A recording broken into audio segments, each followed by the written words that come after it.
Welcome back, everybody. No. Oh, you leave that in. Whoa. Welcome back, everybody, to another episode of the Southern Outdoors Podcast. Woo! Jacob, how you doing? Not as good as you. Actually, no, a lot better than you. What? Better than me? Better than me. Better than you. Better than me. All right, this one's off to a rocky start. Well, you messed up the intro and we had to redo it, which is hilarious. That's why I was over here like kind of laughing. Man, I ain't messed up an intro in a minute. That was rough. Your voice cracked, sound like you were 13. Golly, woo! That was rough. All right, we're doing some Q&As in this one towards the end of the podcast. We're gonna be hitting listener Q&As. We do them every Thursday. We've gotten back into it these last couple weeks. Make sure you're writing in your Q&As. There is a link in the show notes where you can go and fill out that form, contact us, fill it out. We'll read your question here on the show. We've ran through pretty much all of them from last year, so if you write in, we're going to get to it real quick. Yep. In fact, these two were written in, I think, this week that we're going to do today. So anyways, y'all be sure to go do that. Am I forgetting anything that I normally say in the intro? I don't think so, right? No, not at all. All right. I'll tell you one thing. Appreciate everybody that's been buying Southern Outdoors and merchandise. Yes. All the hats going out. All the stickers had Tracy Brooks. Oh, we can't talk today. Tracy I can Brooks. talk. No, I don't know. You struggled earlier. Tracy Brooks was one of the listeners who wrote in a Apple Podcast review, and he was also one of the listeners as well that got a sticker pack for it. So appreciate you, Stacy. Stacy? Tracy. Golly, man. Stacy's mom's got it going on. Oh, God. Yeah. Anyway. We're off to a really rough start. I know. But no, Tracy. Have you lined up something with Tracy yet? No. Dude, Tracy. I told Jacob to line up a podcast with you. You said we should, but yes, Tracy, we got to get you on the podcast. Maybe I should have been more clear. Yeah. No, we'll do it. We'll do it for sure. But anyways, he made a post on the Run and Gun page about he got some Southern Outdoorsman stickers, but also a Run and Gun sticker. And guys are like, "Man, where'd you get one of those Run and Gun stickers?" I'm like, "Dude, we're sending them out with all the apparel orders. So go order you a hat." That's what I'm trying to get to. You want a Run and Gun sticker? Yeah. Order a Southern Outdoorsman hat, baby. Absolutely. So Coming at you. anyway, all right, we got a lot to talk about. We want to talk about the Conservation Advisory Board meeting that you went to, Jacob, the other day. Yep. And then we're also going to talk Mr. Kelsey Moss, his episode from Monday. Let's start off with that. What'd you think about Kelsey's episode? the amount of people that all they made a comment was about him hunting barefoot has blown my mind. People made a big deal out of it. Made a huge deal out of it. I'm like, listen, I've heard of other people doing it. We ran into the guy last year. Yeah, actually. We did. We didn't run into Kelsey, but we ran into a individual on some public. We call him Barefoot Guy. Barefoot dude wearing camo, and I'm talking about he was with his kid, not a pair of shoes with this dude, no backpack, nothing. And I think we ran into him like 3/4 of a mile from the truck, and he was hiking back to the truck. Yeah, he was coming back out. And I'm like, he was way up in there. And it's not like we're walking. And this is not an easy access place. Yeah, we're not walking on like a really nice maintained trail or anything like that. No, absolutely not. I mean, sticks and briars, and he's barefoot, and I'm like, because we ran into the dude, and that's the first thing I noticed. I'm like, bro, his feet are so white. Why does he not have shoes on? And you never paid attention to it. And then after he walked off, I had to catch up with you. I was like, hey, did you see that guy had no shoes on? So clearly there's people that do it. Again, those people have a lot tougher feet than me because, I'm the kind of guy. I never hunt barefoot, but I'll go out. I'll go out barefoot if all I'm the at time. my place, I'll put shoes on and go to the bathroom. No, I never wear shoes. That was the running joke when I started dating Tiffany. Yep. Was I'd like on our first date, I was barefoot on our first date, actually. Her dad was so disappointed when he saw me. Still is to this day, if you ask me. Oh, Steve. Oh, Steve. I was some local people, I was standing in Buck Creek in Helena, Alabama, barefoot. And I remember looking up on the bank and there's Tiffany's dad. And he's just looking down at me. He's like, really, Tiff? This is the dude? This is the best you could do? Yep. Turns out it was the best you could do.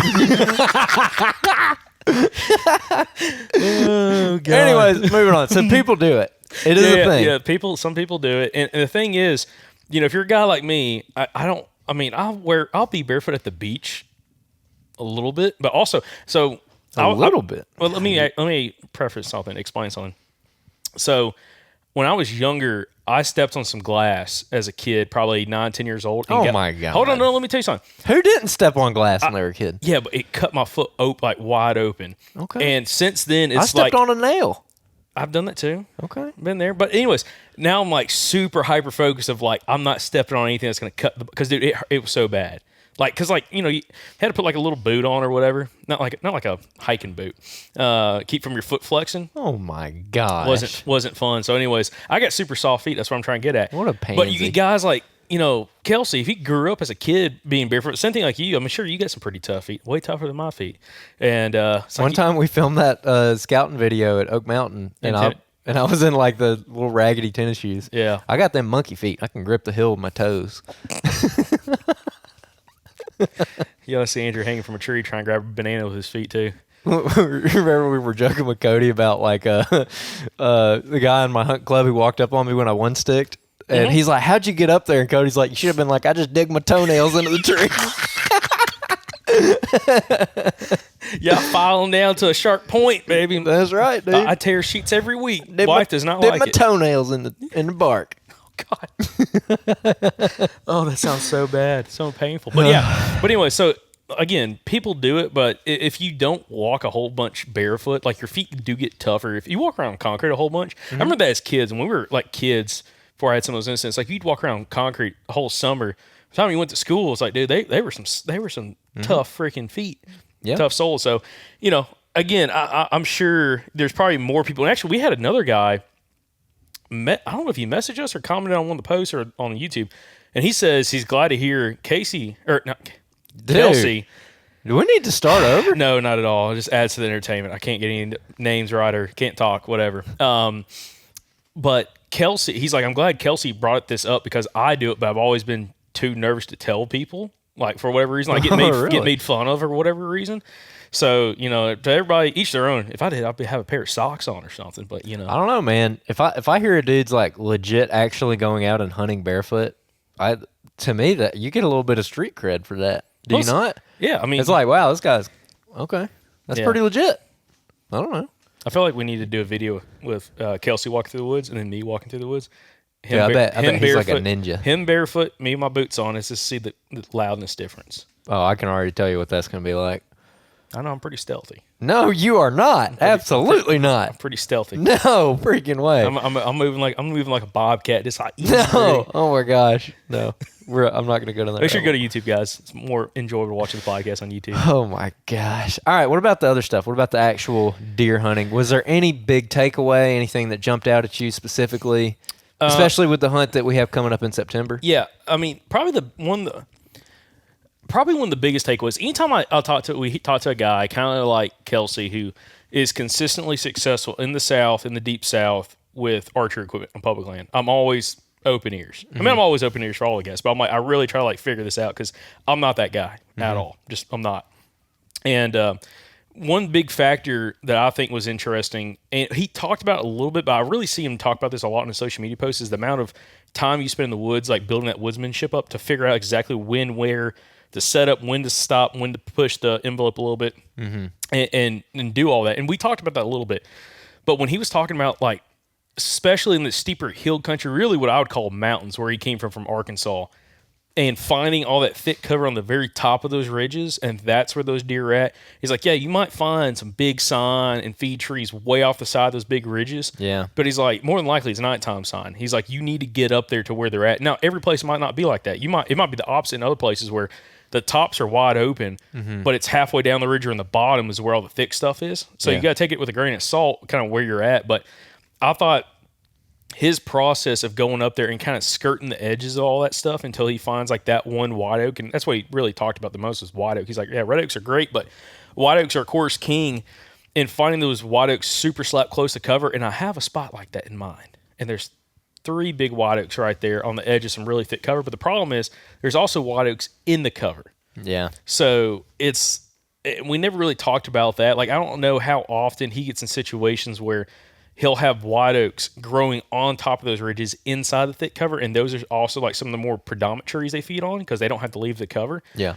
And it's like you go to one of these spots like the one I have in mind, you have this small saddle that comes out of a really thick ridge top. The ridge top's really nasty. And it kind of drops down to a little creek bottom right there. And there's white oaks all in that little bowl, right where that saddle drops off into that little creek bottom. It's not big elevation, maybe like 50 feet of elevation change at the most. There's like 6 big white oaks right there, real big white oaks. We're on the edge of that cover. And there's deer trails, there's scrapes and rubs all around that spot typically. Like I found some last year in that area. But it's just, if I sit one of those trees, I feel like there's such a good chance that you probably don't see any deer because they're feeding some of the white oaks on top of the ridge inside that thick cover. And it's like, at what point would they come out here and feed? I guess it's like one of those roll the dice moments, but we never really asked him that specific moment or that situation.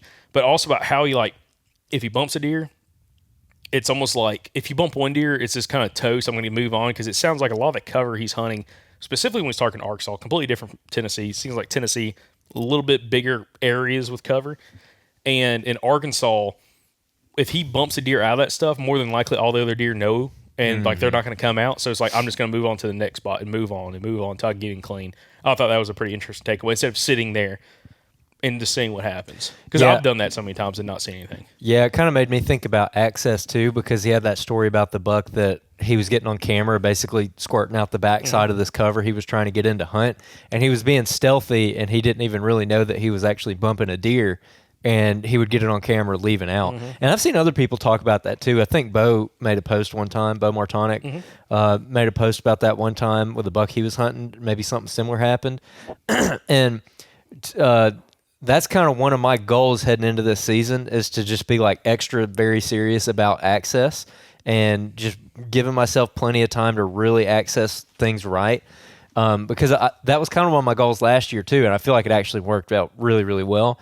And so I want to take it even more serious this year. Whether we're going to Kansas or any of the other places that we're going to end up hunting this season, is like, hey, I'm very interested in just dialing access this year and being like a little bit over the top about it.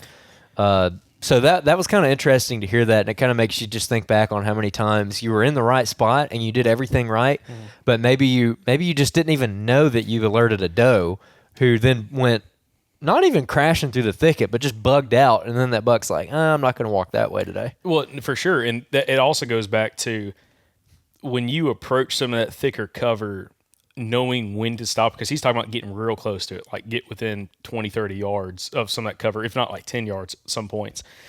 And he mentioned in a situation where he kept doing it in one area, and the does, or, I can't remember if he wasn't seeing deer, or it wasn't as productive as he thought. And finally he's like, I'm just not saying anything. I'm going to dive off in this thicket and see what happens and just see where they're bedding, and come to find out, like, maybe not the bucks, but there's other deer in that area that were bedding just inside the cover, like 10, 15 yards, where they could look out across that little creek bottom he was coming across and easily see him and then skirt out the backside without him ever knowing about it. Yeah. And I'm like, man, I bet you that happens so much, especially some of the areas that we used to hunt, where it's like all these tight little SMZs, and it's like, if you're in one of those, if those deer aren't, we always assume they're way far back in the thicket. Yeah.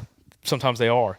I think there's more time than not. They're not way back in the thicket. They're on the edge of the thicket, or just inside the edge of that pine thicket. Yeah. And they're laying there. They hear you, they see you, or they smell you, and then they just kind of get up and just ease out the back. Or even if they don't do that, when it gets down to the last light in the evening, they're just going to hold tight until after dark, and then they come popping out, and they bust you coming out of the tree. Yeah, one thing that kind of opened my eyes to this was actually not even hunting thicket country, like not pine thicket country, but where we hunt, like the mountain hunts that we do. I can't remember if it was this past season or the season before that, where I was slipping around and I was just going to put out cameras, but I had my rifle with me, and I was just easing around the side of this mountain, and it's like wide open. You can see so far through the woods. And I got to a point where I kind of rounded over the side of this ridge, and it's kind of like that point of the ridge where you go around the edge and you can see a bunch of new country. And so I kind of peek up over that, and I'm like, you know what? I'm going to like really slow down, and I'm going to glass, because I don't know if there's any deer in here or not because it's so open, but I'm just going to see. And so I did what we keep bringing him up, but Richard Font, in his original Feed Tree episode, we were talking to him about, I think that was episode 290, maybe. Yes, calling deer the right way is 290. We might have talked about it in that one too.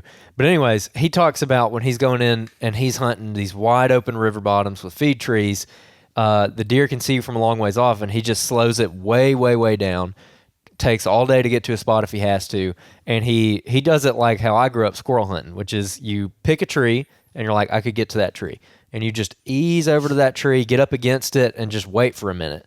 And just give the 5 minutes or so, and then pick another tree and go to that one. And you're just slowly making your way through the woods just like that. And so that's what I started doing, and I ended up flipping my binos out of my harness and just kind of scanning through.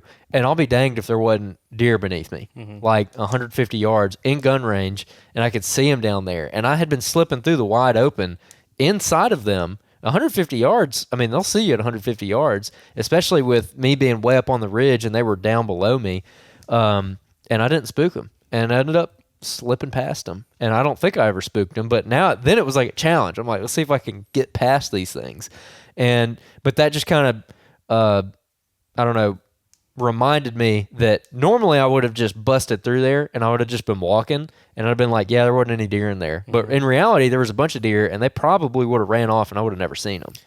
Yeah, for sure. And to me, that's what makes me more nervous hunting in more open woods where like the cover is limited, kind of like what he was talking about in Arkansas, because there's less opportunity for like quality bedding areas. And it's like if you just go busting off there all that stuff and all of a sudden you come upon a thicket that's 100 yards out, you're like, oh crap, did they already see me? Yeah. Like if they're right there or some down trees, like, oh crap, did something already see me? And slip out the backside. Like, because the thing is, if you're walking through like loud leaves, you could have a deer take off running. If you're trucking it, you might not hear them. Yeah. And that's like part of the reason why, again, just going so slow is I think such a big factor. But also, I mean, one thing I thought was interesting was his intuition, which he kind of went against it in the situation where he said him and his buddy could have doubled up on two really nice bucks. Oh, yeah. Where he got on the side of that ridge, there was white oaks starting to drop, but there was not much feed sign underneath them. And there was red oaks like 40, 50 yards away that had a lot of feed sign underneath them. But he's like, the white oaks should be what they should be targeting now, but all the feed signs on the red oaks, let's sit on the red oaks. And he's like, I thought about like I should have sat on the white oaks just because that's what they should be coming to. And that's where the bucks, and they came off top of the ridge and started feeding, that's where they went to and didn't give them a shot opportunity. So I was like, that's pretty interesting too, kind of thinking ahead. And it's hard to, I guess, talk yourself out of sitting on really good feed sign right here, even though it's not the right species of what you think they should be feeding on. Yeah. And moving on to that next tree. And also another thing he mentioned that I thought was an excellent takeaway, and I think you kind of made a statement on it, was when he's hunting like SMZ country, where it's like pine plantations, a lot what we have in the deep south in like gentle rolling hill country, where all the tops of your ridges are all clear cut, they're all planted back in pines, and you have all these little hardwood drainages running through them. That the feed sign there looks way different from feed sign in big wood settings, because like in those SMZ country, it's a lot more limited food source. There may only be 4, 5, 6 white oaks in like one little bottom underneath, like he gave an example, like a 50-acre pine thicket. And the feed sign there is going to look a lot more, worn down, just, knocked out sign compared to area in the mountains or like the big hill country where there's so much oaks out there. It's like, it might not take that much feed sign for that buck to be using it. Yeah. He's like, you're just looking for a little bit of feed sign. It doesn't have to be completely tore up in the hill country where, again, there's abundance of oaks, but you need to have like preferably some kind of buck activity in the area, rubs, scrapes, big tracks, something like that to kind of key in on. And I thought that was a really good takeaway. Yeah, definitely. But even in the pine country too, like, and this is one thing, I don't know if it quite landed, but the point I was trying to make was with the place that me and you kind of grew up hunting, it's there are some steeper hills there, but it's very much hill country. It's pine thicket country, where everything on top's cut, like you're talking about. It's all pine thickets. And those little SMZs that run up in the pine thickets are where most of your hardwoods are going to be. So if you're going to go look for white oaks, that's where you're going to find them. And even there, like a couple times I've found some really heavy feed sign, but it's been pretty rare that I've found like really, really heavy feed sign. And I just kind of wrote it off like, well, that just doesn't apply here. And then we interviewed Scott about feed trees, and he said, like, no, you'll find super heavy beat down sign. And I found it since then, and what I realized is I just like straight up was not scouting enough. Yeah. Like I would go check a couple areas and not find what I was looking for, and I'd be like, oh, that doesn't work here. But this kind of goes back to, I think, something that you said.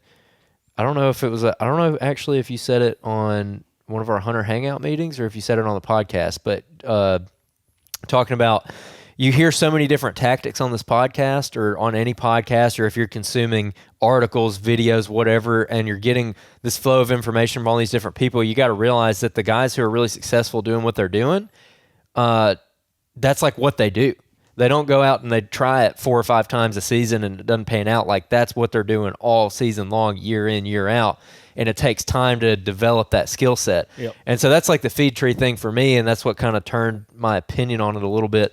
Was I was like, oh, I just straight up wasn't scouting enough. Like I was not putting in the work to find that, and that's why it didn't work for me. Yeah, but it works for other people in the same areas that I hunt, and I didn't realize that till I started a podcast and we started rooting out all these people and talking to them. Yeah, and like you said, I think it goes back to like time in the woods, because for the longest time we thought the same thing. Like, man, you just can't hunt feed sign around here. Like, just it's not abundant enough. And the more and more people we talk to that hunt the same kind of stuff, they're like, absolutely not. Like, you definitely can. Like, Anthony's the same way. Yeah. Like, he grew up hunting those isolated white oaks, and it's like, but it took not only scouting a whole bunch, but years compounding, doing the same thing, where you just find specific trees that just the deer like. Mm-hmm. And then also it's like, if you can find the trees that they hit the hardest, and then also have a really good year where, again, those white oaks produce. Yeah. It's like you kind of just know what trees to go back to. So like you finally build up like an inventory, kind of like really good terrain features where like, I'm going to go spot check these 10, 15 trees, because over the last 5 to 10 years, I've seen like really good feed sign underneath them. And you just kind of run through those until you find which one's actually hot, and that's the one you hunt. Yeah. Instead of going out every year and trying to find a brand new tree every single year, it's like you kind of just compound like your knowledge and woodsmanship in a specific area and build upon that. Yeah. Instead of having, again, just find new trees. Yeah, and another thing about it too is like, now if you go talk to the average guy around here, they'll be like, yeah, it doesn't really work here.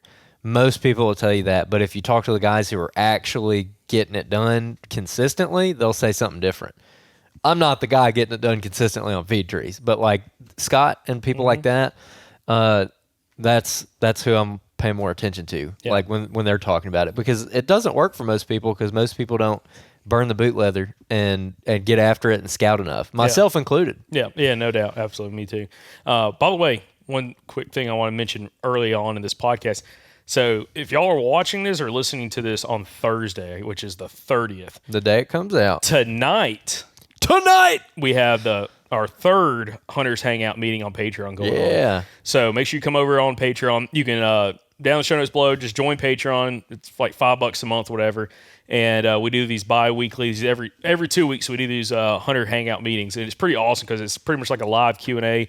Talk about different topics, talk about some future guests that we're going to have on, and actually break down specific guests we've already had on with listeners. And it's been super fun so far. So if y'all want to join us for it, again, click down the show notes below, down our show description, go over to patreon.com/the Southern Outdoors Men, not man, men. Yes, sir. And join today, and then or if you're already on there, hop on. Yeah, or if you're already on there, hop on with us. Again, we'll start at 7 o'clock Central Time. And we'll put out the Zoom link, or the Zoom link's already posted, be already posted for you guys. But anyway, super excited to talk to you guys on the Hunters Hangout. But going back to Kelsey's episode, I think something else that I found interesting is, again, how he's incorporating some of Richard Fott's calling technique. When she said he learned a lot of that from Richard, like kind of early on, from Richard's old Facebook group, the Team Knocked Up Facebook group, big bow hunting group on Facebook. So the integration of calling and how it gives a bow hunter specifically, but even a gun hunter, that advantage of getting that deer within range and giving you opportunities. I thought this is something like, just you got to keep trying it. Like if you've called, like say y'all been listening for a little while, some of you listeners and also the viewers out there, you've been listening to the podcast, you've heard episode 290 with Richard Fott, calling deer the right way, and some of our other episodes that we've done talking about calling deer, and you're not having success with it. I from my personal experience, you're not going to scare deer by grunting as long as you do it the way Richard talks about doing it. Again, softer grunts. You're not just blowing your head off on a grunt call. And I've tried it with does around me within like 30, 40 yards and just grunted and just seeing how they reacted. They might pick their head up while they're feeding or whatever, and they kind of put their head back down and kind of keep milling around. Like, it does not scare the deer. Even on some high-pressure public land, I've tried it on. I think the times when I've scared deer grunting, it's always been grunting right at the deer in as we talked about during turkey season, kind of instead of covert calling like that 10 to 30% volume, I'm calling like 70 to 80% volume at a deer. Yeah. And the deer's like, I don't like that. I'm out of here. Like, don't want any of that competition. Don't want to fight. Don't want to do any of it. And I think that soft calling works out real good. And again, I called in my second buck I killed last year, called him in grunting in Alabama. The next day, went back out, set the same tree, did the same call sequence, had another buck walk the same trail down to me, 6 yards or 10 yards, and just couldn't get a shot at him. Couldn't tell exactly what he was. So it's just, I would highly recommend doing that. Like, take that to heart, get you a really nice grunt call, and then go out there and start implementing it come bow season and throughout the whole season. And just doing some soft grunts and see how well it works out for you. Yeah, definitely. I'm excited to do more calling this year, especially in Kansas, because we drew Kansas, baby. I think we alluded to it a little bit in Kelsey's episode, but we drew it, son, because we haven't done an outro since we actually drew, and we got it. We drew Kansas. It's official. So if you haven't been following us for a year now, last year we were like slam dunk, got the points, it's happening. We're going to Kansas, and then we got our hearts broke. Yeah, I put in with 3 points last year. You had 2 points. Neither of us drew. Neither drew, which that was a muzzleloader tag. And but when I talked to the people at the state and looked at the draw odds, we should have drawn. But anyways, for whatever reason, did not draw last year, and this year we decided to change it up, do a little archery hunt, and got it, and very excited about it. Because this is the same units. You sound excited. I mean, I'm excited. Listen, I'm excited. I get more excited when we get there. Listen. Oh my gosh. No, but one thing I'm excited about is a change of scenery and also a rut hunt in the Midwest. Because both my Midwestern hunts I've done have all been like late season hunting, which is fun. It's fun. I liked it. But to be able to go out there and actually hopefully have some success calling, hunting rut funnels, the whole 9 yards, that's what I'm pretty eager to go experience and go try out and to see how it is. And then also just the way it looks like on the map, like some of the different habitat, a lot more open ground than we're used to. Yep. It's like the complete opposite of like the deep south. So that's going to be pretty interesting. But also we ran into, and now he's a listener to the podcast, Hunter, God, what's Hunter? I can't remember Hunter's last name. From Hit 'em Right Coffee in North Carolina. He was telling us, and he's hunted hunted one of the units that we drew, and he was telling us about this one deer he was hunting and showed us some trail cam photos. It's been a couple years since he's been there. Absolute giant. I'm talking about put the thing in the high fence and people are going to be shooting it. Like just a giant deer. So I'm very eager to see what it's like while we're out there. Plus, we've got a buddy who lives out there as well, and he's like, you know, if y'all come out, y'all can hunt for 7-10 days, whatever it is. He's like, he told me, he's like, I wouldn't shoot anything under 160 inches. He's like, y'all will see him. I'm like, do you know where we're from? I know, dude. Like, do you know where understand? we're from? This is like the dilemma. Okay, so like, I'm pretty sure I've watched every single video on YouTube that has to do with bow hunting Kansas. Yeah. And like, I don't want, like, because of what we do, like doing a podcast and we're constantly in it, I don't consume like any other hunting media. Like I don't watch videos. I don't listen to podcasts or hunting podcasts at least. And dude, I've been finding podcasts. I've been watching every single video out there. And funny enough, Clifton Denny, who is, he's been on the podcast a couple times. Right after one of our interviews is when he went out there and shot that just giant freak buck. And he gave, I didn't realize this, the video's been out for like 2 years. He gave us a shout out in his video. I was like, appreciate it, Clifton, because it was right after we interviewed him, and he's like, y'all, if y'all were listening to me on the Southern Outdoorsman the other day, I was talking about how the lockdown is not a real thing, and I might be eating crow, because like he kind of hit a rough patch when he was out there, but he ended up killing a giant deer. Missed it like a 150 on the first afternoon. I mean, just crazy. And he was calling. He was rattling. And I was just like, whoo. I don't think we have big enough sheds. I don't think we do either, man. For real. But yeah, I'm beyond excited. You know who does have some? I wonder if you let us borrow some. Old Johnny boy. Oh, JB, listen, I'm gonna hit you up, man. I need a set of those 190-inch sheds. I need a loaner set. I'll bring back to you when we're done.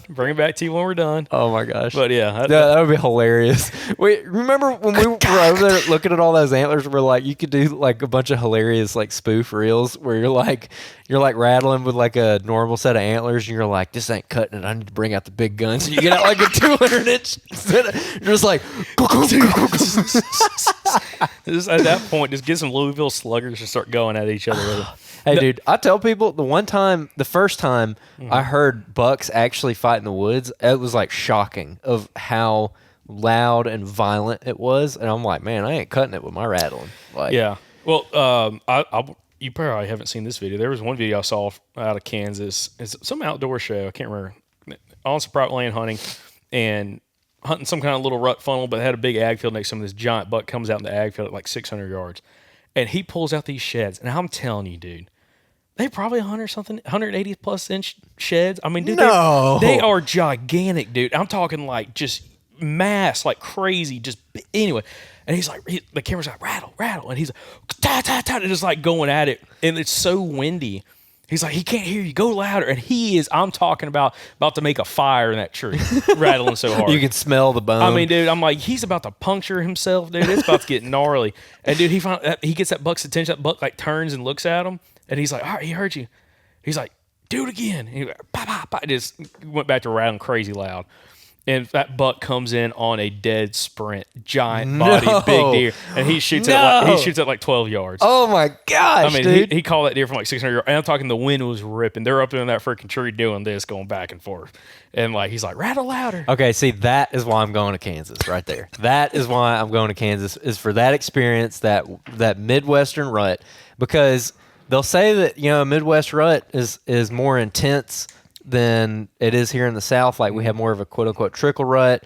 Maybe we could ask some biologists about that here pretty soon with the interviews we're about to go do. Yep. But that's what I want to experience. The decoying, like get a decoy to go out there with, the rattling, the calling, just hunting funnels. Like hunting, I think it was Clifton in his video, he was talking about that. He was just like, this is what we all grew up watching. Like, if you're of our generation, you grew up watching people shooting deer in the rut in Kansas and Illinois and Iowa and places like that. Mm-hmm. And so that's what I'm excited about, man. I just want that experience. Because we drew a bow tag. We could go out in like September or whenever and hunt them, but I don't want that hunt. I want the rut hunt, you know?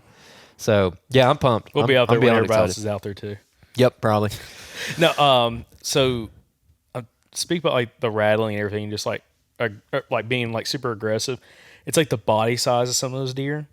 So the guy Ben, our buddy that lives out there, he was telling me he's had some dudes come up from like Alabama and like hunt in like Georgia, because like he runs his outfitting business out there too, and he hunts public and private. But he's like, dude, I've had guys come in past 160-inch deer, not realizing how big that deer was, because it's walking around like live weight's like 300 plus pounds, like just giant body deer. And he's like, the racks don't look nearly as big. As like the ears a little bit longer, their heads, their body, their neck, everything's bigger. Yeah. So like these guys are trying to shoot, like they want to shoot like a 160 plus, but like when that deer comes by there, especially if it's an older buck, real big body deer, he's like, it doesn't look as big as you think it would until you get your hands on him, and you're like, that. First off, the body's gigantic. Second off, the antlers are huge. Yeah, that's like, and you contrast that with the guys who we know who are shooting 140s in North Florida. Yeah. Where it's a 140-inch rack on a 140-pound buck. Or, you know, less. It looks like a giant when you shoot it. That's how my 10-point was in South Alabama. But yeah, that actually is one thing. We were talking to Clint about that yesterday. I was like, I don't know exactly what my standard is going to be, because I don't know. I don't know yet. So I ain't going to go out there and shoot like a 115 or whatever, but like, I really don't know, because judging shoot whatever them, makes you happy. Whatever makes you happy. See, I don't get that cow horn spike coming out there. If it's legal, you have that. Listen, I don't know. It's going to be, I need to for real study up. Actually, like a pretty good rule of thumb would be like kind of like the SOA rules are here in Alabama, where it's got to have a 18-inch main beam or a 16-inch inside spread. Maybe make that a little bit bigger for Kansas. I don't know. But basically on a SOA like that. Are you going to run out there with a tape measure and say, hold still? Well, so like on an 18-inch main beam, that main beam comes out, and it basically, if you're looking at him from the side, if he's broadside, that main beam should be about even with the front of his nose or past the front of his nose. So that's about 18 inches. Or if they're looking straight at you, this is talking like Alabama deer, if he's outside of his ears, he's about 16 inches inside spread. So that's probably a pretty good way of doing it. I'm probably legit going to brush up a little bit, because I'm legit worried about like shooting something that I don't want to shoot, or passing something I don't want to pass, because I've never hunted deer that big for real. We have a blast at all these trade shows with all these Midwestern guys, where we're just like, the biggest deer I've ever killed live weight is 180 pounds ever in Alabama. And they're dressing their deer at like 225, 230. 250, 260, 250. depending on when you kill them. Yeah. Yeah, even bigger than that. So like that is for real something that I've been thinking about. Like I need to brush up on my my in the field measuring or judging or whatever, because that's not something I worry about in Alabama like at all. You need to pull the Scott Seals tactic, his strategy, thought process. The OS buck. OS buck. Yep. If he ain't an OS buck, See, now that sounds great, but that kind of bit me in Arkansas last year. The second buck I shot. So you gotta be a little careful with it.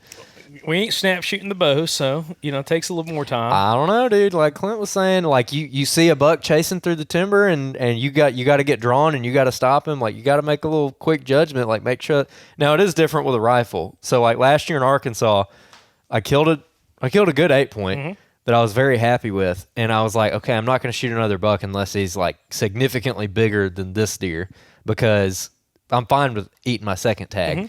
And then the next morning, I saw another buck that was bigger than that 8-point. Not crazy bigger, but noticeably bigger than the 8-point. And I passed him. And he's the biggest deer I've ever passed. Noticeably, but not significantly. Yeah. Yes. How do you calculate that? Like, I don't know. He was wider and he had better tine length. Okay. But he wasn't like, I was thinking more of like what Anthony shot. Like I'm holding out for that, which ended up being a 140 something. Something like that, yeah. Mid 140s buck or something like that. And so that's what I'm holding out for, because I'm like, I'll just eat the second tag. And so I passed him. It's the biggest buck I've ever passed. And then the morning, I think after that, is when I shot a buck smaller than the first one I shot, because he came in chasing a doe, and I just caught a glimpse of him coming between two trees. And I thought he was like this really tall, crazy deer. And I basically like got the gun ready. I had to flip around the tree and wait for him to come out. And I didn't see him again. I basically just saw him. I said, OS. And then I just got ready. And when he stepped out into the scrape, he threw his head up working a licking branch, and his head's like up in the thing. And I just let him have it at 19 yards. Dumped him. And then, yeah, he jumps in the air and he flips over and starts flailing around. And I'm like, oh, that's a small deer. I'm like, he's a smaller deer than I wanted to shoot. Little 6-point. No brow tine, slick 6, baby. I was like, 6. I can't get away from the 6 points.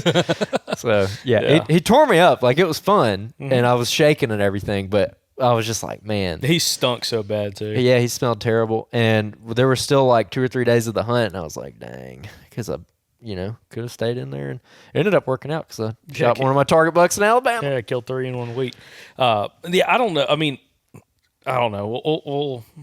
I think we'll get a reality check once we get out there, because every time I've gone in with crazy high expectations, it's never met that expectation. No. So I don't want to go and be like, 160 or bust, because I don't think I'm going in with a 160 mindset. No, I don't know. No, it's like you just go. And I mean, after the first couple of days, we're like, okay, we got upper standards. I've seen 3 deer over 130 inches today. Yeah, it just depends on what it's like when you actually get there and get on the ground, Yeah. and get a little experience under your belt.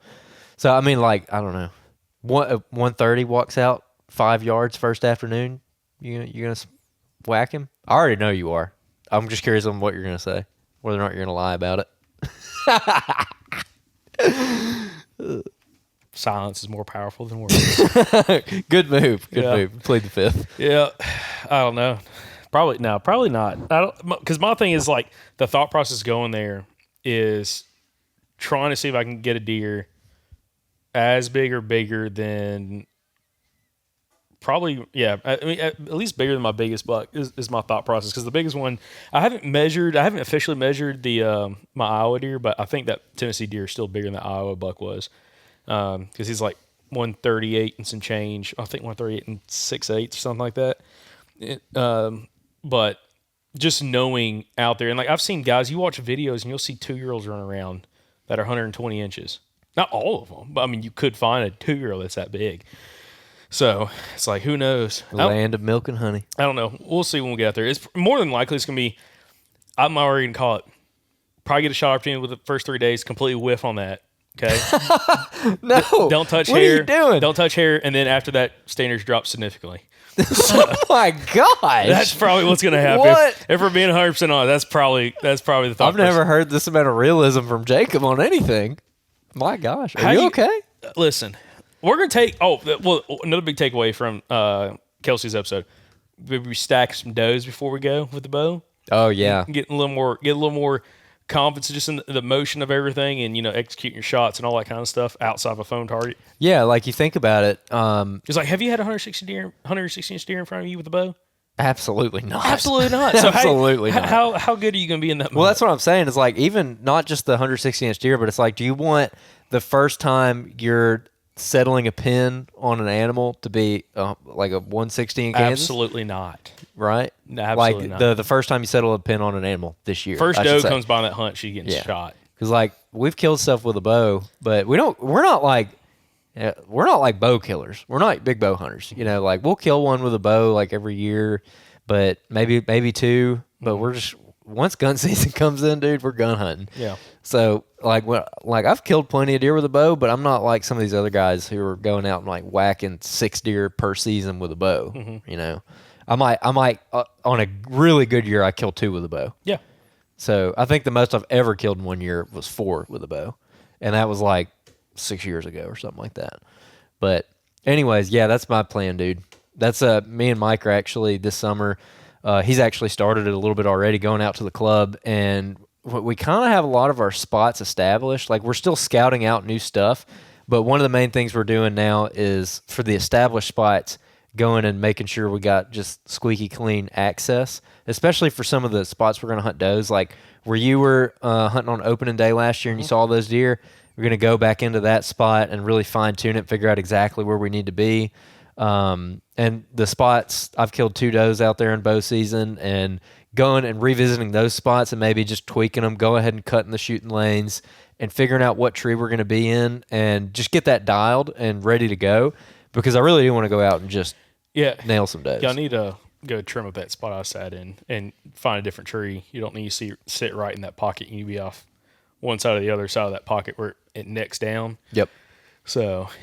Yeah, that's what I'm going to go and like put a piece of flagging tape or something around the tree so it's easy to find in the dark. I'm not worried about anybody else going in there, and just having that tree marked so I know exactly what tree I'm getting in, and there's no guesswork, and I can just go straight to the tree and get up in it before daylight. Yeah. But anyways, all right, moving on. We're going to talk a lot more about Kansas over the summer with a bunch of people. It's going to be fun. It's going to be super fun just preparing for that hunt. I'm so excited about just preparing for it, dude. That's like half the fun. Yeah, you told me, like, I've never been this excited for a hunt in my entire life. I haven't, dude. I have not been this excited about deer hunting in general in my entire life. I'm very excited. And I'm like one of the biggest deer hunters I know. Just another day, baby. No, bull crap. When we get closer, it's still so far away. Like it gets like August, September, I'm like, okay. Actually, that's good. I need you focused on other things right now. now. I'm like, all right, I'm okay. Let me be excited. You go into work mode. Look, you go into work mode. I'm going to be excited, and I'm going to waste all my time at work looking at maps. I haven't even looked at maps. I have wasted 2 entire days looking at maps so far. So, anyways, moving on. Let's talk about we're going to leave that to your employer to decide. So let's talk about the cab meeting quickly. Okay. Just kind of hit the high points and kind of looking out in the future. Real quick on the front end, the Conservation Advisory Board is basically the entity that decides our game laws here in Alabama. It's, I believe, 12. It's like 10 or 12 people with like 3 alternates or something like that are appointed by the governor from different parts of the state. And basically the legislature has dumped all obligations of like doing game laws on this board. So they're not elected. They're appointed, and they set our regulations, bag limits, and season dates. Yep. The other side of it, like the DCNR, they have say in it as well, but I believe that the Conservation Advisory Board gets the final say. So, for instance, our director could go in and say, like, I want this, but he can't just unilaterally do it outside of maybe on WMAs. He can do stuff on WMAs. But if for instance, Chuck Sykes wanted to say, we're putting deer season on this date, he can't just do it. The Conservation Advisory Board has to vote on it and approve it. And who's Chuck Sykes in? He's our director. There you go. The director of wildlife and freshwater fisheries in Alabama. Yeah, so it was fun. Got to meet a handful of listeners that came out for it. Andrew was supposed to be there. Had some complications. Got put on dad duty. Had a lot of people ask, where the heck's Andrew at? I'm like, I talked to him an hour ago. He said he was going to be here. I don't know where he's at. I was literally getting ready to walk out the door, and Mama got sick, and I had to watch the baby. So everybody blame it on Tiff. Morning sickness is a real deal. Congratulations on number 2. No. Don't be saying that. Still on number 1. Currently. Oh. Currently. There, I was gonna say something. I'm definitely not gonna say it on the podcast. So anyway, but yeah. Oh my gosh. I got to meet a handful of listeners at the meeting, and just had a couple past podcast guests there. But it was really good. Had a really good turnout, and they kind of talked about some of the new regs and rules and everything that were coming out. It wasn't anything huge changing wise. I thought they were going to have some changes for turkey hunting, which thankfully that was the rumor mill. That was the rumor mill, and at least this round. 2025 season, nothing's going to change. So bag limits, that's going to stay the same. Dates are going to stay the same, the whole 9 yards. But I went up and talked. There was there's probably 15 or 20 people that actually got up to speak at the board meeting, and I was one of them. And I'll kind of talk about my point. I had talked to Adam Butler. You man, my man. Good job. I literally went blank on his name. Adam Butler, who's the wild turkey program coordinator for Mississippi, about the success and or failure they've had with their non-resident quota draw hunt for Mississippi. And for anyone's not familiar, Mississippi has a quota draw for all public lands, including federal grounds, for the first about roughly 2.5 weeks of season. Starts April or March 15th and goes out. The quota's done, or the draw's done for those hunters on April the 1st. And then afterwards, it's completely open season. You can go hunt Mississippi whenever. And anyways, he was telling me about some of the success they've had with residents, the whole 9 yards, just for like hunting conflicts and just, a bunch of non-resident pressure in very specific parts of the state. And that was part of my proposal, which probably piss off some of you guys that listen to this podcast and watch this podcast, but was to implement for a limited 10 to 14 day period at the beginning of the season, a window of time that non-residents, there'd be a certain allocated amount of permits given out for the first 10 to 14 days of the season for non-residents. And then after that period has gone out, then it's just open season, come hunt to the end of the season, which will be May 8th next year. So anyways, I gave that proposal. There was actually 2 other guys that did the same thing, had kind of similar thoughts. I didn't know about that until I got there and actually talked to some of those dudes. And just to kind of alleviate some of the pressure, specifically there's certain parts of the state it gets pretty crazy. And you want to talk about your experience this early season? Yeah, so opening day was on a Monday, April the 1st, and I hunted a piece of public. And after we got done hunting, I got back to the truck and I drove out, and you could hunt till 1. I think I hunted until I left before 1 because I had to come back for a call we had at noon. So I was probably leaving at maybe 11 or something like that, 10:30, 11. When I was driving out, I counted, it was I think it was 11 trucks and 6.5 miles, something right there on that one stretch of this road. And none of them from Alabama. They're all from everywhere else, Tennessee, Georgia, Ohio, Virginia, Kentucky. I think 1 or 2 Arkansas boys. How many trucks? 11. Yeah. Oof. But that's on one stretch of the road. Now I was talking to some other guys and talking to some friends of the podcast that's had some really bad run-ins in some areas on some public where they own property back there and having non-residents kind of come in there. And a lot of non-residents are fantastic. I got no problem with that. But anyway, they had a couple really bad issues where guns got drawn in the whole 9 yards this season. So that was part of my proposal is, again, opening up, doing some kind of quota draw, and kind of how I talked to Mississippi about it, how they did theirs. Adam was saying back in 2020, last year, they had their normal open season, and it was COVID year, but by the time their season opened, it was already, their season was already underway before COVID really got popped off too hot. And they had noticed in the last 3 to 4 years in their state that their non-resident license sales had doubled. And they're like, well, this is going to be an issue moving forward if it continues to double, depending on or it continues to go up for the residents and kind of protecting some of their access. So that's where they implemented that. Plus, all these other states were pushing their season back, and they were staying firm on holding their season at March 15th, which is now one of the earliest seasons in the country, outside of South Florida. So, anyways, and they've had some really good success, and they actually had mentioned, all you Mississippi boys learned this. Some of y'all be really happy. Non-residents, maybe not. I have no idea. But they're looking to implement potentially, I don't know if it's going to be this coming season or 2026 season, breaking the state up into zones. Right now, they allocate roughly about 1,100 tags for non-residents for the first 2.5 weeks of season. What they've learned is, after talking to a bunch of residents, there's a lot of them, like there's like the northern half of the state, because it's so much easier to get to from other parts of the country, gets a lot more pressure than like the central part of the state, the southern part of the state. And there are a lot of people in the northern part of the state are still having a lot of issues with like an abundance of those tag holders kind of just dive bombing into like just a couple different pieces of public.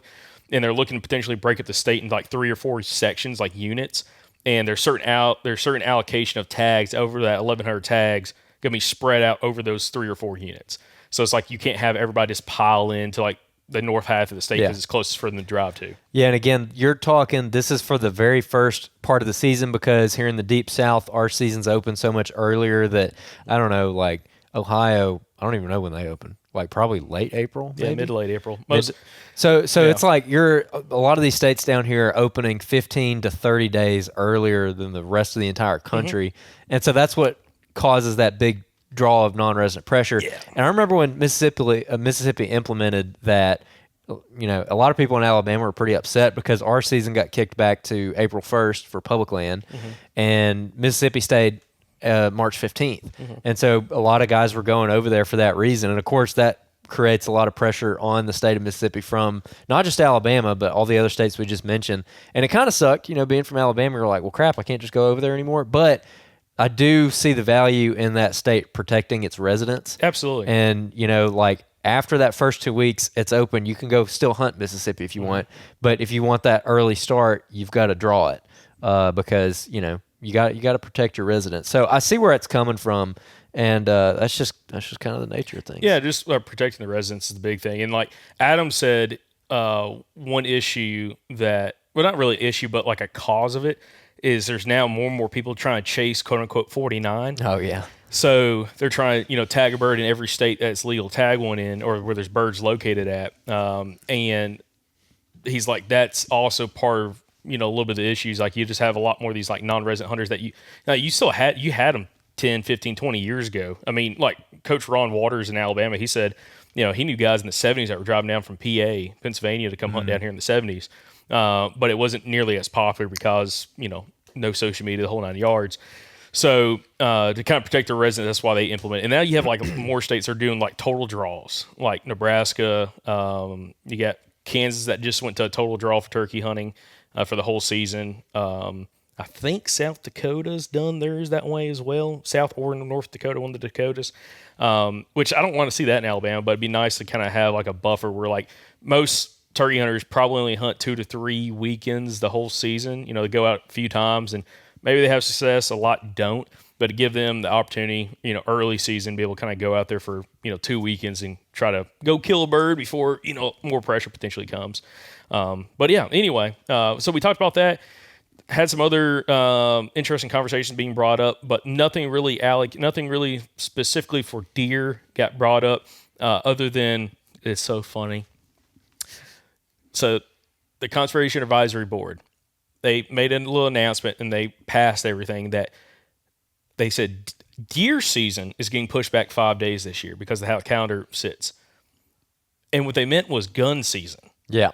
I don't know if those boys bow hunt a whole bunch. I don't know. But like bow season's staying the same. But I doubt it. Alabama, our gun season always opens the Saturday before Thanksgiving. Yes. So because of how the calendar sets up this year, Thanksgiving's 5 days later than it was, or roughly, than what it was this past season, the past couple of years.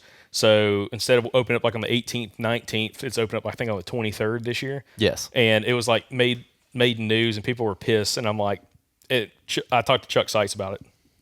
He's like, guess who's going to get all the blunt of this?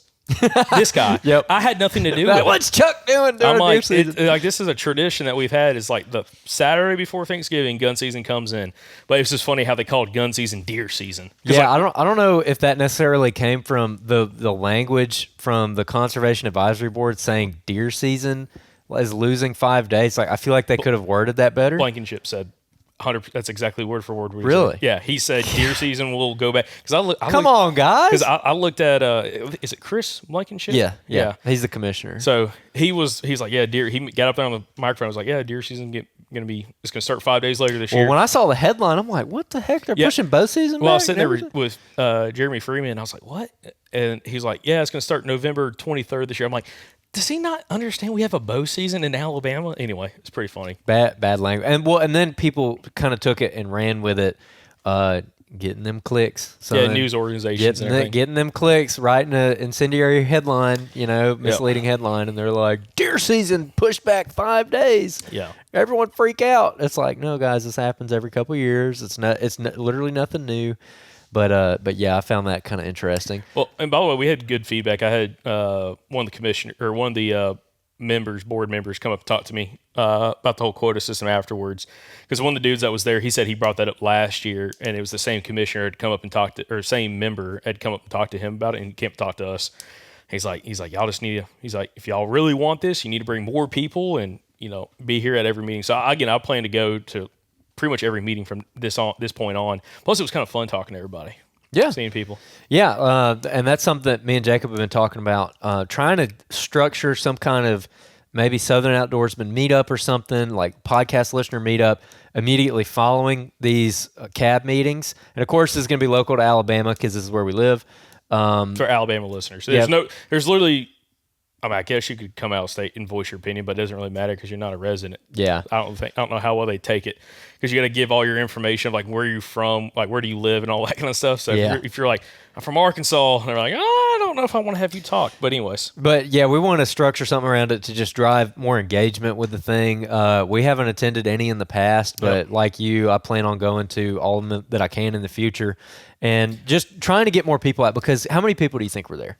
There's probably 50 maybe, like outside of like state people, because there was a ton of those there. Listen, don't come to this thing if you're a little bit of an outlaw, because you got every game warden in the state sitting right there. Okay, so y'all need to stay home. We don't want you there, but like just be very, aware. Every game warden in the state's sitting there at the time too. So if you're on the book, they know about you. You walk in, they're gonna be taking notes, and. But there's probably 50 to 60 people there, and they said it was a pretty good turnout. Like that was the first thing that the chair, I can't remember his name. I have no idea what his name. Yeah, he was like, man, we had a really good turnout today, which is good. But like, I want to see 500 people there. Yeah, well, I mean, even if you showed up with 100 people, you're doubling their typical turnout. I'm assuming, and that's going to catch their attention. So like, whether not even necessarily that we're trying to get everyone to come out for whatever cause that me and you might agree with. Absolutely. But like, you just need to go out. If you're unhappy about anything that has to do with deer season, anything that has to do with turkey season, waterfowl. There were some changes to some waterfowl WMAs in Alabama that some people were fired up about. Yeah, weren't happy. If you want to go voice your opinion on that, then do it. And I mean, this is for everybody in any state. Yeah, but put yourself in the shoes of this board, okay? This elected board who has this big meeting, I think 4 times a year. Yeah. They make a big deal out of it, and they make a big deal about it, but they don't ever publish where it's at because it took me so long to find stuff on the website. I got several emails about it. If you're on your email list, like if you're watching like Outdoor Alabama or their publications they put out, they do put out stuff about it. But they make a big deal about public engagement, and like 40, 50 people show up. So you put yourself in their shoes. What they're probably thinking of the public being, again, an appointed board member to this thing. This is something that they got to go do on their Saturday, and 40 people show up. Oh yeah, for the whole state. Yeah, well, no, for sure. So imagine the more people show up, the more seriously I think they would take that job. Absolutely. And this is something for any state. Like just supposedly got announced. I don't know where the announcements at, but I saw all over Facebook that Iowa just banned all trail cameras in the state of Alabama or the state of Iowa on public land. I saw that on Facebook. I don't know if it's official. Not just I got buddies that live up there. They said they're game wardens, so the ones that contacted them directly about it.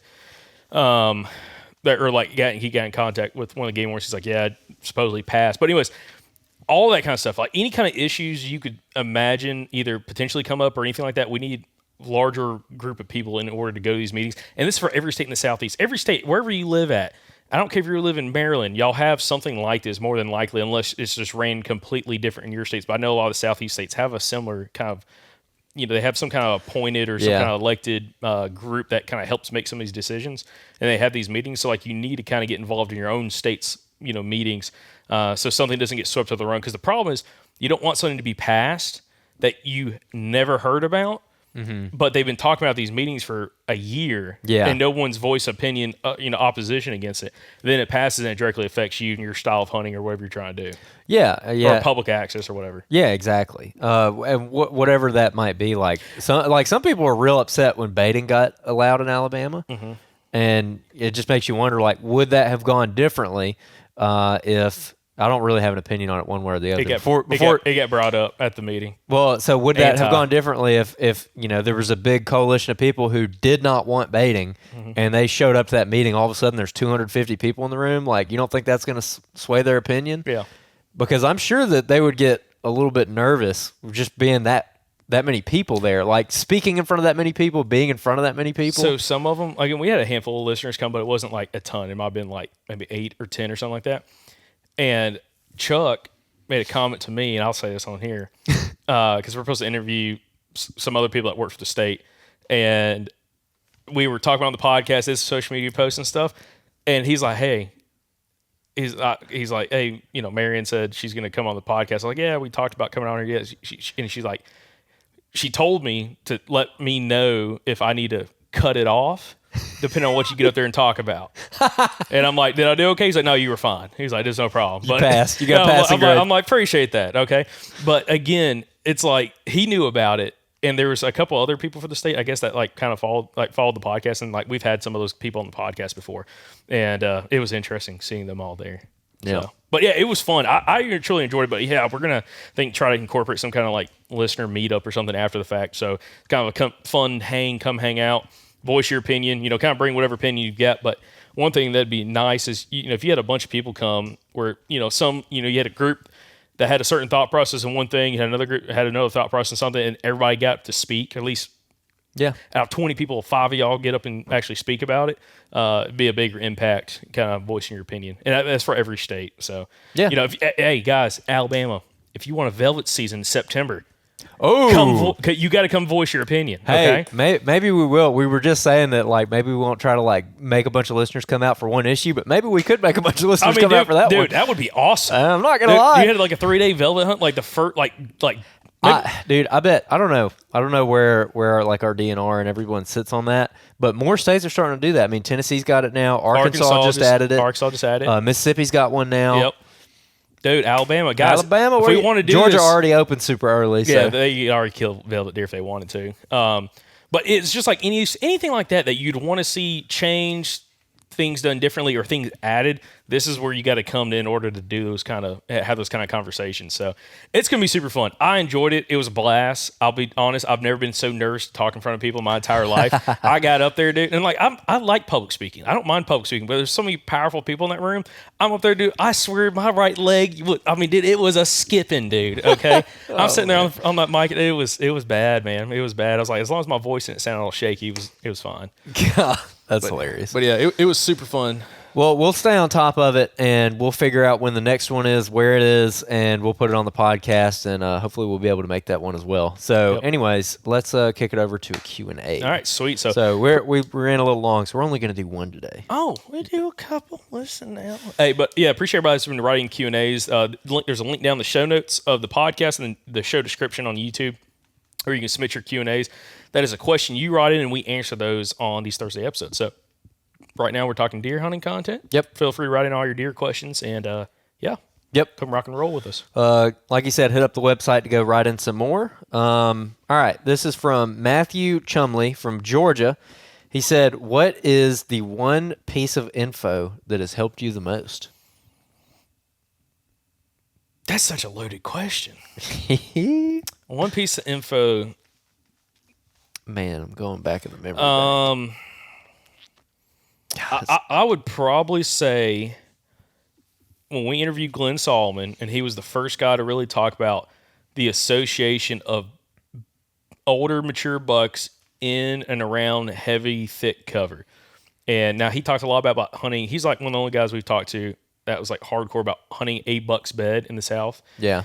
But taking that out, like just the association of like getting in those real thick areas where a lot of people are kind of overlooking, like putting the pretty woods to your back. Yeah.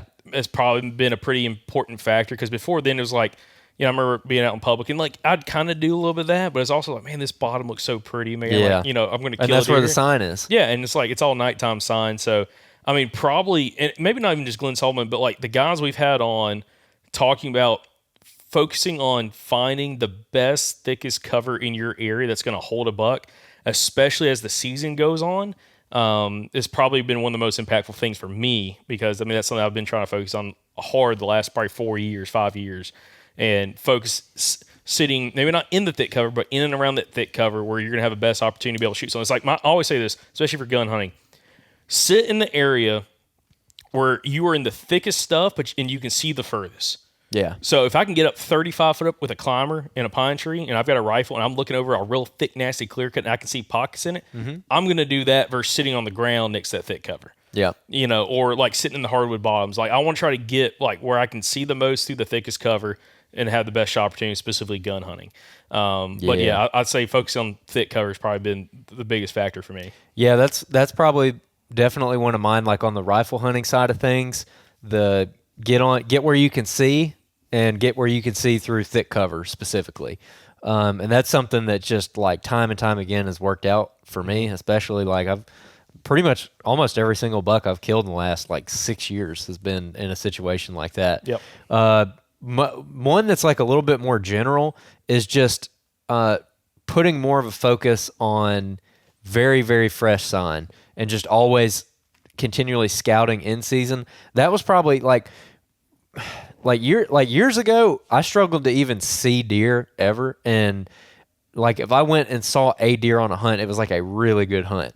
And now I see deer almost every single time that I go. Like if I don't see a deer, it's a disappointment. Like you're still going to have hunts where you get skunked, but most of the time I see them. And the biggest thing that flipped that switch for me where I went from never seeing deer to most of the time seeing deer was just having a high standard for fresh sign. So like not setting up just to set up, but setting up it for a very good reason in a spot, essentially. That was probably like there's very few pieces of information I've ever been given that like really just immediately helped. And that was one of them. Like, I guess you could actually boil it down a little bit further to, like making yourself really think about why you're setting up in a spot. So why would I get in this tree right now? Like the 3 reasons thing. So if I'm going to climb this tree, that means that I think that a deer is going to walk by this tree within the next 3 hours, 4 hours. Why is a deer going to walk past this tree within the next 3 or 4 hours? And it's a whole three rule thing that we've talked about over the years. Which is? You come up with, you have to have 3 legitimate reasons to shoot up a tree in this spot. So let's say... Outside of the wind. Yeah, outside of the wind direction. So if you got to, like, let's say I've got my bow in my hand and my backpack on and it's like early season and I'm going to a spot. I have to come up with 3 reasons that a deer is going to come by that spot that day, that hunt, before I get up in a tree. And if I can't come up with 3 good reasons, then you just keep walking. And sometimes you just walk until it gets dark and you don't actually end up hunting. And that's just, you have to be willing to do that. But you're scouting while you're doing it. You're scouting while you're doing it. So it's kind of like a twofer. But like the reasons would be like, okay, there's a white oak that's dropping right here that has fresh feed sign underneath it.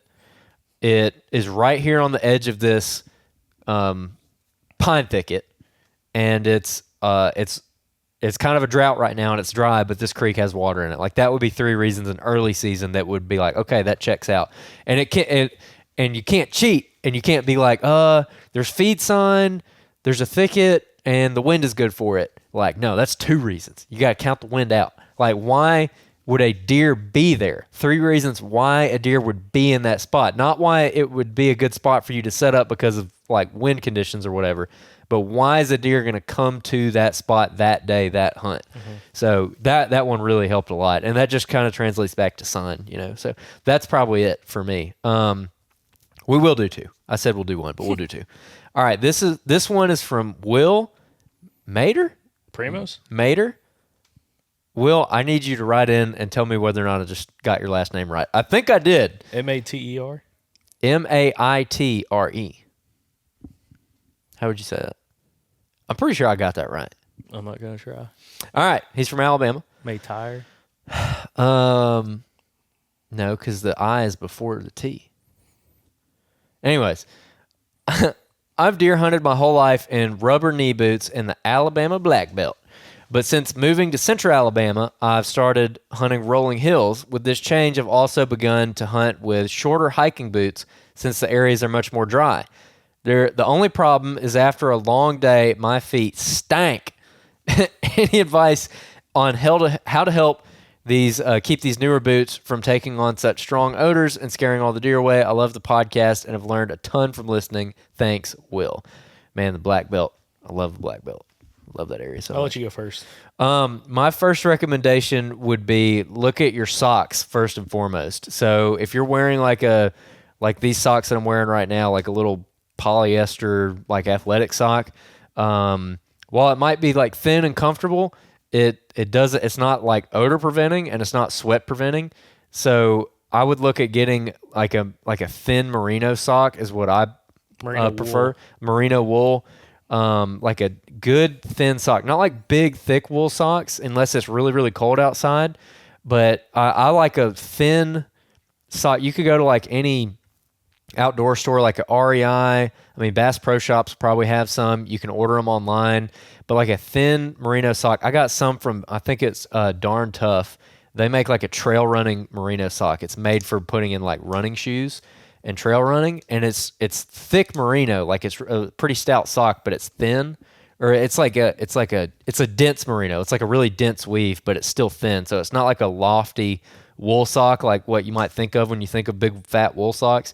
They're very thin, very sleek, very comfortable, and it's going to allow your foot to breathe a little bit more, but also merino is naturally odor repelling or preventing resistant, and so that's going to help a ton. Just it's really probably your socks is going to be the main thing. Do you have anything different? Oh yeah, that's why I wanted you to go first because I know you don't do this one. One huge factor is you got to have your boots dry at night. When you're done with your boots, you need to have What one. do you mean I don't do that? You do. I've never seen you use your boot dryer one time. You had to use my boot dryer on our last hunt in Arkansas. I forgot mine, but you can't prepare. But typically, I don't see you throw yours in the truck. Listen, I throw them in the truck and then I bring them inside and put them on the boot dryer. So get yourself my favorite. There's different types of boot dryers. You have some that are like they have like a 30-minute timer and it blows actually like just air up into them. Some are heated, some aren't. You get the conductor. What's it called? It's the PEET. Yep. PEET. Boot dryer. Yep. And you get them at Bass Pro Shop. They're like $30-$40, maybe $50. Maybe they got up a little bit. And they don't turn off. Like you plug it into the wall and it has these little heating elements in there. And it slowly starts warming the air and it circulates this like warm air, hot air through your boots. Very gentle too. So it's not going to like crack like if you got leather boots, it's not going to like over dry them. It's like a very, it takes a while. But if you're just sweating, they'll be done. They'll be dry like in an hour. Oh, good as new. But if it's like, if they're sopping wet, it may take 24 to 48 hours. But that's super important is like making sure your boots are fully dried out after you're done. So like don't take your boots, throw them in your truck and then forget about them until the next day because like all that old odor all that moisture's in there and all the odor that's bacteria grows with moisture. It's gonna be able to spread real bad because I get super stinky feet. Let me tell y'all. Okay. So doing that, also I'm still like depending on the season, I may actually put a touch of you can get, and again, I don't really care about the scent aspect of it, like some talc powder, baby powder, whatever, kind of help your feet dry. And one of the biggest things is, and I haven't tried this yet, I want to try it this year, okay? Because I get my feet sweat a lot as well, is you can get, there's some, like you can put roll-on, like armpit deodorant on your feet and it can work. But they actually make like a foot deodorant that stops you from sweating as much on your feet, and it comes like a little I forget the company, there's a couple companies that make it. It's like a little squeeze tube. It looks like a toothpaste tube. Don't use it for toothpaste, be bad. But anyways, you just put a little bit on and you just rub on your feet and everything, let it dry, and then put your boot on or put your socks on, and then put your boot on. And supposedly it helps you significantly sweat less, which is going to also help with the odor aspect as well. And also your feet are going to be more comfortable because you're not going to get blisters as easy with sopping wet feet and socks. That's something I'm going to try. I know one of my buddies, Garrett Frall from DIY Sportsman, he does that and has had a lot of success even late season. When it's like really cold in Minnesota or Wisconsin where he's hunting, and to keep his feet from sweating walking in, where his feet get soaking wet and then he freezes to death. He's had really good luck with that. So that's something I want to try for that same application. But yeah, you need dry feet and you need dry boots. So get your boot dryer, some good socks, and then I would try some of that little foot deodorant. And again, it comes looks like a little small toothpaste tube. Okay, that's really good too. I'd never heard of the foot deodorant stuff that you're talking about. That's interesting. You're not in the loop, man. I know. The boot dryer, that is a really good one though. Especially when you're hunting multiple days on end, that is a must. Oh yeah. If I'm hunting no day, especially like if it's colder weather, like I gotta put because like your feet will sweat in your boots. I have to put them, especially rubber boots. Yeah, you gotta put those suckers on a boot dryer because you're gonna put your feet in there, they'll be soaking wet the second you put your socks in, and you're gonna have cold feet. Yep. I don't care how much insulation you have in your boot. So like always use a boot dryer. I don't care. I mean, I use it during bow season, mid season, late season. I use a boot dryer every time. When I come back, I take my boots off. I'll put them on the boot dryer, and we're good. They'll be fine in the morning. Yeah, even on hunts where I don't feel like I really sweated that much. Like I think this was happening in Arkansas where it was cold and we weren't really hiking that far on some of those hunts. Mm-hmm. But you're still just as you're wearing those boots all day. Like I wear like really really breathable boots. I got a pair of Solomon boots that I wear that are like a glorified tennis shoe, and that like they breathe really well, so I'd like never have issues with my feet sweating in them. But I'll still go back at the end of the day and actually take those off and put them on the boot dryer, and they don't even feel wet or anything like that. But when you take them off that boot dryer the next morning, you slip it on, you're just like, oh my gosh, like that feels significantly better. Because it is like dry, and you're starting from net zero. A lot of times you don't notice, but like what's wet is like the liner of the boot, and you might not notice it, especially if you take your foot out of it because your sock's slightly damp. But it's the sole of the boot, like the insole of the boot will soak in moisture, and then that's where a lot of your smell is going to come from as well. Because I'm looking at, the smell's like an aspect of it. Like it's just not great to have stinky boots, but also like I don't want to have wet feet, even during bow season, because that's just an easy way to get blisters. And again, as long as you keep your boots dry, keep your feet dry with the socks, and then try some of that deodorant, it should have pretty good success. Yeah, definitely. Also, another little pro tip on the boot dryers is if you do get your feet like really wet, like if you get them wet in a creek or something that you're crossing, and you need to get them dry, like especially with those boot dryers, because they take forever to dry like a truly wet boot, is take the insoles out of them and put them on that boot dryer without the insoles in them, and that helps a ton. They dry way faster. So anyways, all right, we got a review that we got to read. I'm going to let you read it. So we got one coming up. So we got a review. Again, appreciate everybody who's been writing us reviews on Apple Podcasts. Also, you can still write some on Spotify. Now, they don't have written reviews. You can just give a 5-star. So if you listen on Spotify, give us a 5-star review. You can leave comments. You can leave comments on episodes, which is kind of an interesting feature. But again, on Apple Podcast listener, which I think is like 75% of you guys have an iPhone. Good to you. And you can actually go leave a 5-star written review. So we love reading those and get some feedback from some of the episodes. So here's a new one. Title, one of my favorite podcasts, 5 stars from Seaflow221. Just started listening to the show, and I will say episode 574, which is the episode with Coach Ron Waters, Covert Calling, was one of my favorites. I even went back and watched the YouTube version, and I can say I learned a lot from that episode, which was my first one of this podcast. And since then, I have been playing catch up. Just a shame I didn't find the show earlier. I even ordered a call from Coach Ron. He said Coach Rob, but from Coach Ron, and wasn't disappointed at all. Need to do a turkey crib tour of his room for a YouTube video. Man, we've actually talked about doing that with some of the people that we interview. That would be cool. That'd be super cool. Yep. So yeah, appreciate that. Old later Seaflow. This summer. Yep. But anyway, you know what? I think we got some stickers, right? Yeah. Maybe I'll do is give some stickers away for some new reviews. Yeah. I'm down. So listen, if you've made it this far into the podcast, that means you're a diehard listener. More than likely, you're the kind of listener that would leave us a 5-star written review on the podcast. So you can head on over again. If you have Apple Podcasts, I'm sorry, this is just for Apple Podcasts because we can actually read the comments off, read the podcast reviews off. Go leave us a 5-star written review. Let us know what you like about the show. You know, some of the topics, some of these past few, especially these deer hunting guests. And maybe we'll cap it. Should we cap it at 10? First 10 people to do it get a sticker pack? Or is it going to be for anybody? Anybody. Okay. All right. Listen, anybody, but between this episode and when we record the next Thursday's episode, which will be early next week, we will send you guys a pack of our decals along with a run and gun sticker as well.